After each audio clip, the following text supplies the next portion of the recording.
कि शक्र देव यानी भगवान की शरण में जाएं। इति चा याचते, ये ऐसी याचना करें कि प्रभु हम आपकी शरण में हैं। और जब हम उनकी शरण में जाते हैं तो अभय प्रदान करते हैं। तो महाराज भगवान की शरण में जाते हैं तो अभय प्रदान करते हैं, भय से मुक्त करते हैं। लेकिन नाम तो इतना उदार है कि वो बिना मांगे ही सब कुछ दे देता है, बस उसमें विश्वास होना चाहिए। यानी हमारे सबके भीतर विराजमान है वो राम, कहीं बाहर नहीं है। खोज रहे बाहर निज राम को अनेक भांति, पावे सुख शांति नहीं मन को विश्राम है।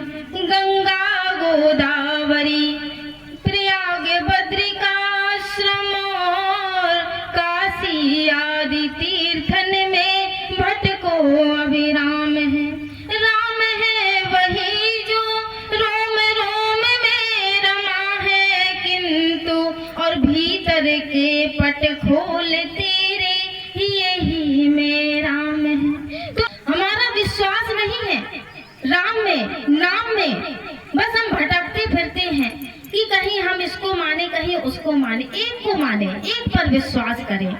देखिए माता हमें जब बच्चा पैदा होता है तो माँ बताती है कि ये तुम्हारा पिता है, ये तुम्हारा भाई है, बताती हो, हम विश्वास कर लेते हैं क्योंकि माँ बता रही है। और यदि वही चीज गुरु हमें बताता है कि भगवान है, तुम्हारे भीतर है, तुम हो, लेकिन हम विश्वास नहीं करते, तो विश्वास की बड़ी ही प्रधानता है। यदि हम विश्वास के साथ नाम जप करेंगे तो उसका लाभ अलग ही होगा।